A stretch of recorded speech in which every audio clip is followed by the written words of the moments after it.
Man, did anyone else go to the Great Colorado Air Show? Because it was definitely something worth going and seeing. So if it ever comes back around and you have the opportunity, I would strongly recommend to go watch it. You can definitely see it all over Fort Collins with the planes going, and especially on the south side. But getting tickets to the Northern Colorado airport and actually being able to watch the Thunderbirds go was awesome. Extremely loud, and it made me think about how many young kids are watching these Thunderbirds go and imagine themselves as pilots, little boys, little girls, with what opportunities lie ahead of them. But that was awesome. Definitely something that is cool. There was an individual who was commenting on some YouTube videos of mine, and it's funny to watch. Every once in a while, you get somebody who's definitely like on a bender, is the only way that I could describe it. They get just down a rabbit hole of like have to comment on every video, positive or negative. And I wouldn't even say that this person's comments were negative. They just were comparing like moving to Fort Collins comparatively from a place like Washington, D.C. is like going from a smartphone to a flip phone. You get excited about watching the tumbleweeds go across the roads. And I said, maybe it is like going from a smartphone to a flip phone, and if you're considering what amenities are there and opportunities. But the reality is people always have choices. And part of his comment was, and people get excited about pickle festivals. And while this wasn't a pickle festival, I would say it was something to get excited about, and we had a great time. And it is something that is unique to us here in Northern Colorado, to go to some of these bigger events that have tens of thousands of people there. So definitely something fun. Northern Colorado. So thanks for the City of Loveland putting this on, because there were all City of Loveland police and medical staff there. So definitely something fun to watch. But we're not going to delay. Today is Live in Fort Collins. We come to you live every Monday at noon. Talk to you about all things Fort Collins, what's happening, what's happened, things to do, which we will jump in. And actually, I'm going to make sure, because last week, my newsletter is actually pretty. It has all of this information involved with it. So we did have a few people reach out last week to get on to the newsletter. So if that's something that you're interested in, happy to do that. Links to everything that's happening in Northern Colorado, so you don't have to miss when things like Great Colorado Air Show comes, or Roar of the Rockies, their boat show, speeding boat thing comes. Let's see here, though. That being said, one of the things that we're going to talk about today is this November is going to have the first ranked choice voting in Fort Collins. And I am going to share my screen because the Larimer County sample ballot came out. So these are all the things that people in Northern Colorado and Larimer County are going to vote on, specifically the opportunity to rank choice vote.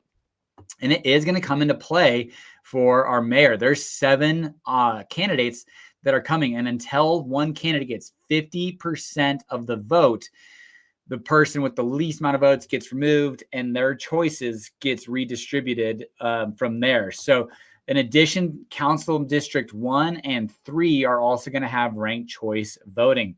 I was driving through a neighborhood last week, and I actually did start to see some signs in both Loveland and in Fort Collins, because Larimer County kind of puts on the voting, but it has multiple municipalities. Like on this one, Loveland, Timnath, Estes Park, and Fort Collins are all on here. So like in City District Council, District 5 is only going to have 2 options.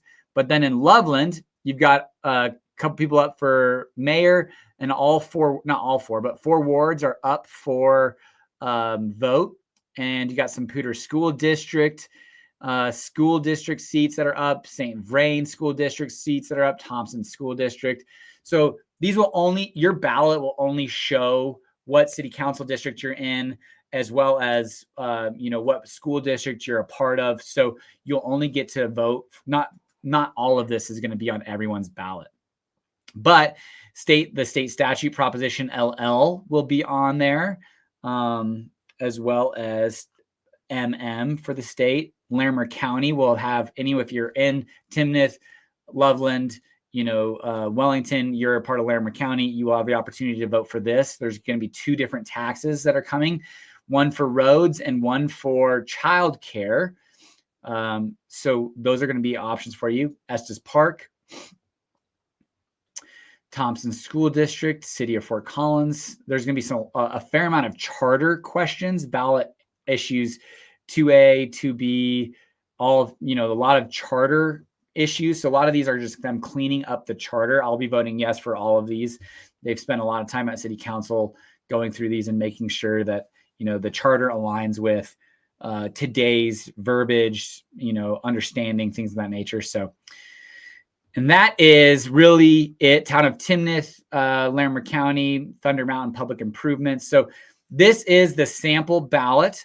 The biggest thing, though, I wanted to focus on was the ranked choice voting for mayor and 3 districts. So this is kind of one of those things where it's going to be important for you to understand who's running, what they're running on, what their campaign, is about, and making your choices from there. So your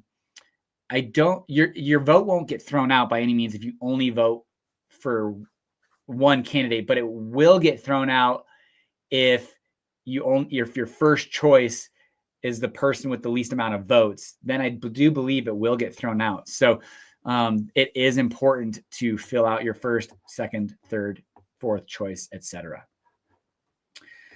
Let's see here. Moving right along.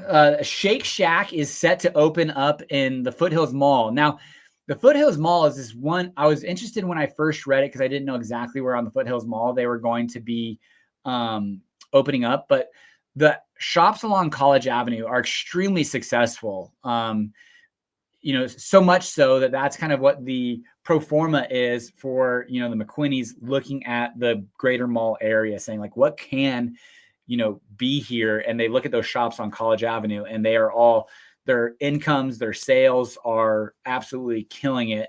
So the Shake Shack's going to open up where the old Sears used to be. It's going to be 3,800 square foot space. So that'll kind of be nice in that area. Gosh, what was, there was a place where now the Subaru is for Dellenbaugh that one of my aunts worked at during like her high school, college days. And it wasn't Ruby Tuesdays, but anyways, there are a good amount of restaurants in and around that area. But personally, if we're going over there, our options are like Bad Daddy's Burgers or Agave Underground, maybe Chili's. But having Shake Shack over there, Midtown, cool little spot. Excited to see it. And then let's see here. I already talked about the Great Colorado Air Show. Let's see here. Did you guys know, here are some brands that are extremely well known in Colorado. Some brands are Chocolate Factory out of Durango, Coors Beer out of Golden, of course, Celestial Seasoning Teas out of Boulder. Smart Wool is actually out of Steamboat Springs in Denver. Now, if you like to ski or hike or do anything in the winter months, we are a Smart Wool family. Absolutely love it. My grandparents always get us Smart Wool socks for winter, and I am kind of like running through those a little bit. Some of my like 10-year-old socks are finally getting holes in them, but absolutely love Smart Wool. And then Osprey Packs in Cortez, Colorado. So didn't know that. I will say this. We have some pretty cool brands that are based out of Colorado, comparatively to like Oklahoma. No shade, Oklahoma, but here comes the shade. You're best known for your Sonic drive-ins. I don't know. I did tell my wife this just now.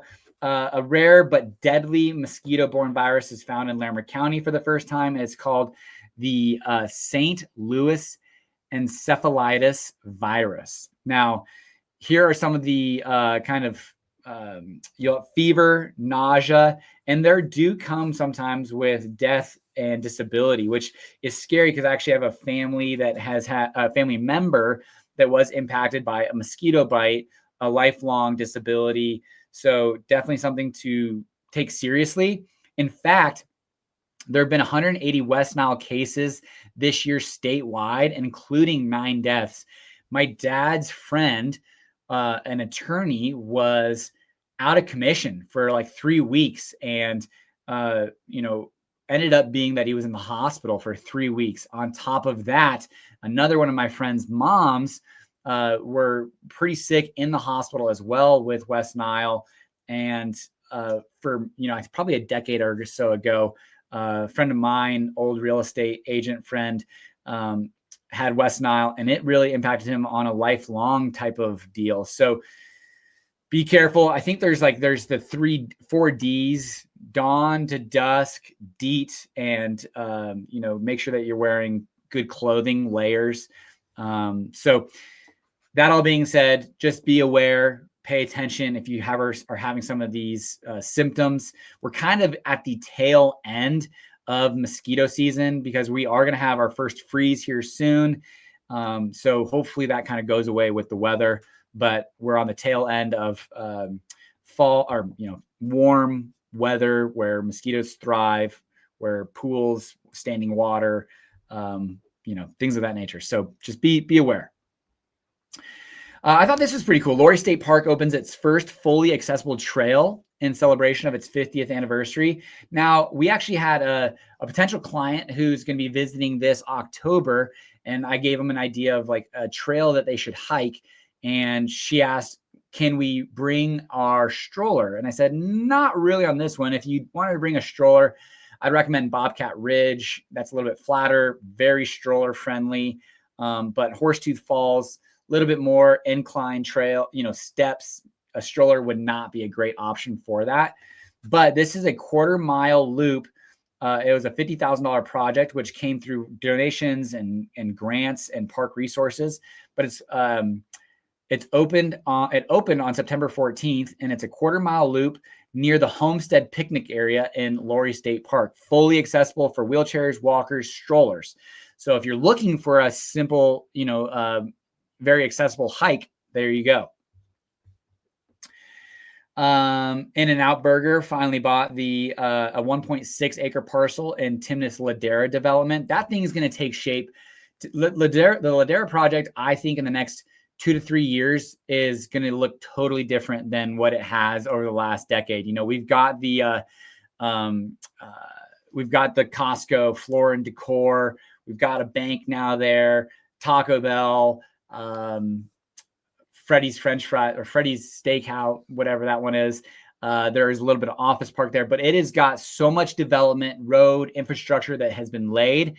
And now we're going to really start to see things to start to go vertical, including GQ Barbecue, which is opening in spring of 2026, and Prost Brewing, which is going to have a brewery and a restaurant, which is going to be in a 10,000 square foot building. So I-25 and Harmony is going to be, the dynamics there are definitely going to change here in the next 1.5 to 2 years. I've seen more and more marketing for the Greeley, Cascadia development, the $1 billion development that's, being put on by Martin Lind. And the marketing that I'm seeing is the Colorado Eagles, new home, by whatever year, Colorado Eagles new home in Greeley. And, there's a box truck off of US 34 that says future home of the Colorado Eagles. So, they feel very confident, at least in putting dollars towards advertising and, for all intents and purposes, a forwarding address where their future home's going to be, which is super interesting because it seems like there are a fair amount of hurdles yet to overcome for that Cascadia project. But the developers feel very confident that that project's going to move along. One thing I've talked about with, brand and vibe in Fort Collins is you're not going to come in and you're not going to see a Lamborghini or a Ferrari dealership in Fort Collins. We don't have the clientele base here, and that's not what people are buying. But there is a little bit of there's a small Porsche dealership, Audi dealership. There is some luxury car brands, and there is going to be a $26 million development by Porsche out in Firestone, which is it's going to be just north, I believe, of the Lexus dealership. And so you do have a little bit of premier luxury car brands being built along that I-25 corridor that, you're going to benefit from both Fort Collins residents, Boulder residents, Greeley, Loveland, but also some Denver Metro residents. We see a lot of trucks that are bought from Cheyenne dealerships here in Colorado, and a lot of businesses always look at a 60-mile radius about where their potential clients and customers are going to come from. So that Frederick and Firestone area, definitely seeing a spur of development and opportunities with a $26 million Porsche dealership that has been planned and approved on a 7.5-acre site. CSU football, they play this weekend, but they just lost to University of Texas San Antonio, the Roadrunners. I watched that game. And honestly, I don't know what your guys' thoughts are. I was happy to see him go for here we go. Yeah, Marcus said Greeley made an agreement with the Eagles last week for the new arena. I think, I think Greeley is fully engaged. They voted this through, the Cascadia project through, but I'm just interested to see what this group of petitioners come back and are able to do, because their appeal got shot down saying, no, they don't have the rights to appeal. But it seems like there's enough dollars and enough, citizen support, whether it goes anywhere, but at minimum, it'll put some mud in the tires, a wrench in the spoke, so to speak. And then it'll be interesting to see where, Martin Lind and his development team are able to kind of navigate and get through that. So definitely see City of Greeley fully behind this development. Martin Lind, obviously super excited pushing this development. It's just, what is this group of 8,000, 9,000 citizens of Greeley able to do to muddy up the water, so to speak? So definitely watching that for sure. But watching CSU, speaking Greeley, they from a lot of people's perspective should have lost to UNC. And so we're lucky to have one win, but we had Jay Norvell on for the podcast, seemingly a super nice guy. But I think he's in his 5th year or something like that at CSU. And we have not seen a lot of winning going on at CSU, or a lot of excitement. Those 2 running backs at CSU look pretty awesome, but change of quarterbacks, lost on the goal line at, the final 30 seconds. But we play Washington State this weekend. Regardless of whether you support or are for CSU football, Canvas Stadium's beautiful. This Saturday, if you've got nothing better to do, go support the CSU Rams at Canvas Stadium. Take the Max Transit, whether you're going south, go hang out downtown for a few hours. We met with a client, some clients this weekend who were in town visiting, exploring the area. And I met with him at 4:00 on a Saturday, but was driving up there about 3:30, and the game wasn't until 7:30.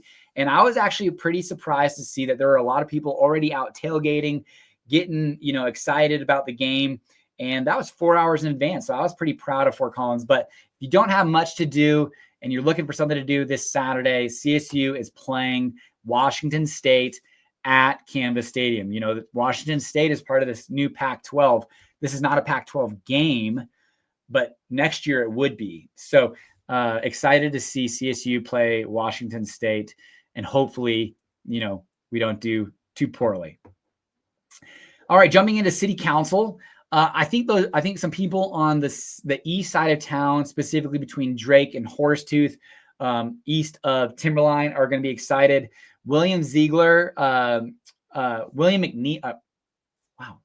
Neal Parkway and Ziegler intersection got approved on first reading, $1.2 million to be built out for a bike and pedestrian intersection there.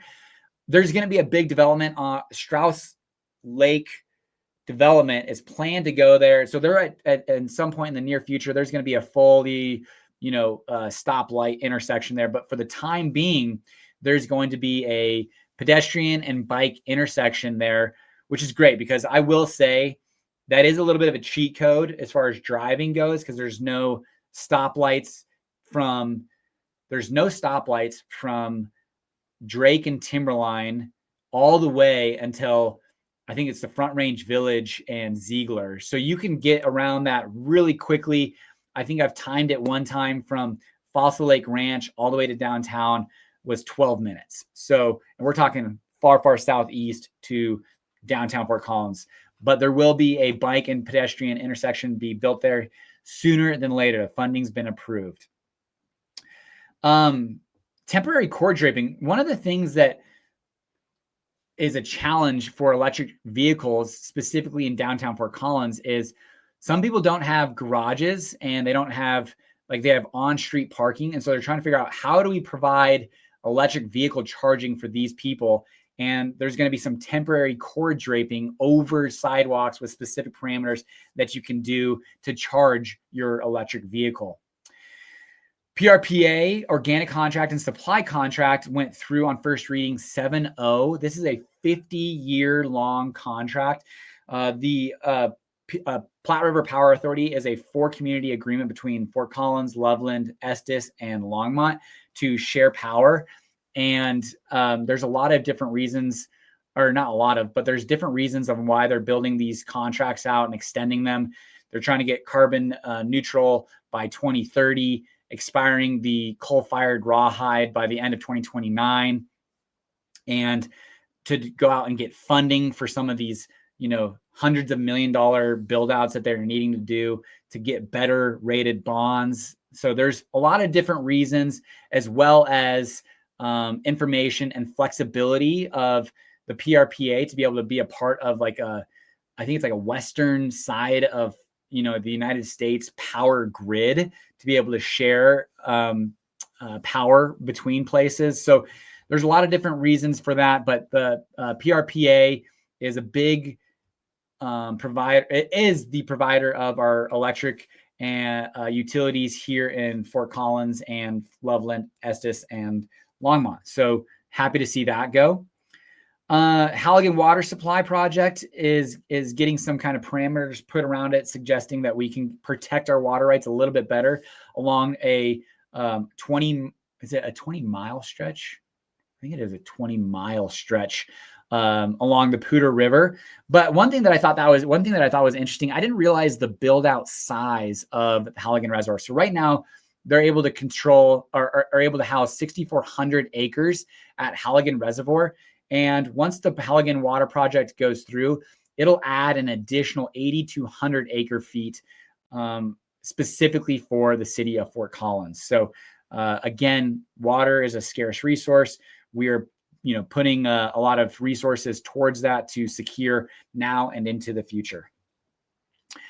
And then the final thing that they talked about was discussion items. Specifically, the city of Fort Collins they've got some elections coming up, as well as others, and they were just trying to get some ethics things for gifts, as well as financial disclosures, clearing some things up, because again, our charter is over 100 years old, and it has some outdated language or maybe things that need to be changed. Specifically, one of the things they were talking about was financial disclosures. Well, they don't think that people need to disclose if they have a financial interest outside of Fort Collins that does no business in Fort Collins.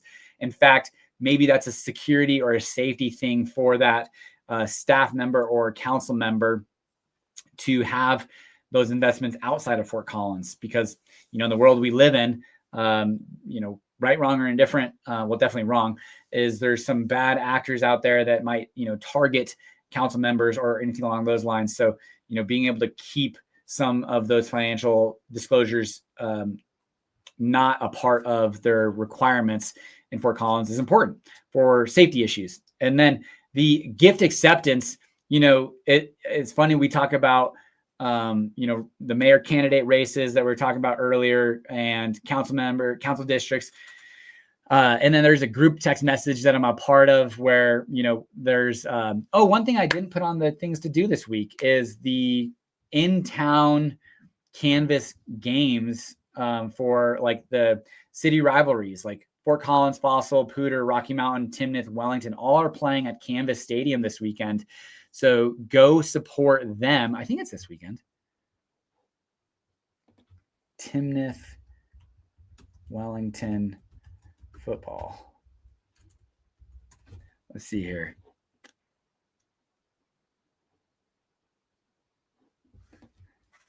$2025.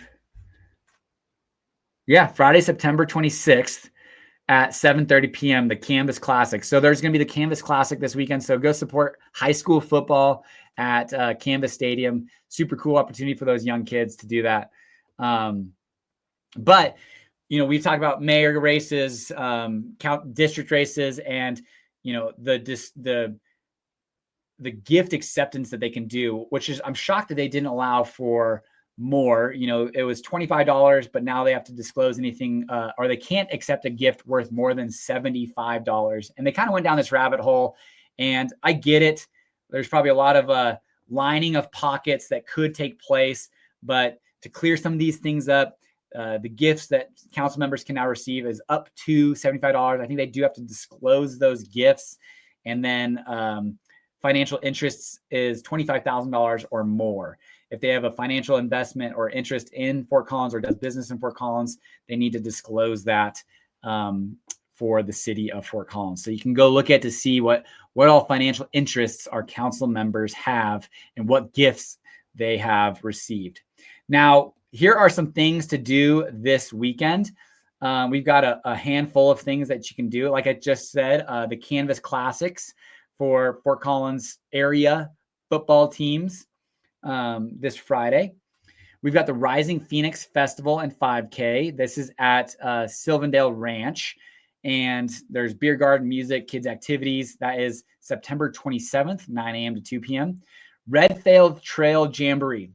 Will not be going there myself, but it is a trail runners, you know, opportunity to go explore the Ben de la Torre Scout Ranch. I think there's a 50-mile trail, 50-kilometer trail, like a 10-mile trail. So if you're into trail running, that is an opportunity for you this weekend. Then there's the Family Center La Familia Annual Fiesta Party. This is where they're raising funds for children that are not being fed. And so a great opportunity to go support that. I think it's $35 for people under 35 and then $55 for people over 55 or over 35. There will be a silent auction. So if that is something that speaks to your heart, go and sign up for that. That's September 27th, 5 to 8 p.m. at the Lyric. Ram Talks, Jordan Kraft Lambert, the Director of Ag Innovation, is going to be talking at the Welcome Center in Old Town Square, September 24th, 5 to 6:30 p.m. That is free. CSU versus Washington State at Canvas Stadium, September 27th at 5:30 p.m., a little bit earlier this weekend. That was a little bit of a bummer. I probably would not have stayed, but the game started at CSU at 7:30, and I think it finished at 11:30. So a 4-hour game. Getting back home around midnight sounds awful. 5:30 start time sounds much better. There's a last call triathlon at Boyd Lake, September 28th, beginning at 8 a.m. And then there's the World Long Drive World Championships, September 25th through the 27th at Bigfoot Turf Farm in LaSalle, Colorado. LaSalle is just south of Evans. So from Fort Collins, probably about a 45 minute drive would be my guess. But I thought that was pretty cool. It is free. There's going to be food trucks, music, all that good stuff. And that is all I've got for this week. I want to check to see if there's any questions or anything along those lines. What's up, Kevin? Thanks for watching. And Marcus, appreciate your comment about the Eagles and the agreement they made with their new arena. So, I mean, that US 34 I-25 corridor, you know, obviously this is a little bit further east, but still talk about just game changers at Harmony and I-25, Ladera, you know, that's over 2 million square feet is what they're looking to add. And then this at Cascadia project on I-25 and 34, $26 million development at Frederick with the Porsche development. So, you know, it provides me, you know, I would say some confidence in what Northern Colorado is doing, because, you know, we're making a big investment ourselves, for me, a big investment in an office warehouse building. And, that's concerning because, it's like, hey, hopefully the market does well. Hopefully the area does well. And seeing others do these large investments provides a little bit of confidence in that. But, I guess time will tell. Otherwise, appreciate you guys watching. It is going to get cold tomorrow in Fort Collins. I think 50 degrees, like mid 50s is the high. It does kick back up a little bit after that, but we are seeing those crisp fall days, and leaf peaking season is upon us. I think last week was a little earlier, but for the next probably 2 weeks, get yourself up through the Poudre Canyon, up to Estes Park, and go peek at some leaf peeking. But otherwise, appreciate you guys watching, and until next time, have a great day.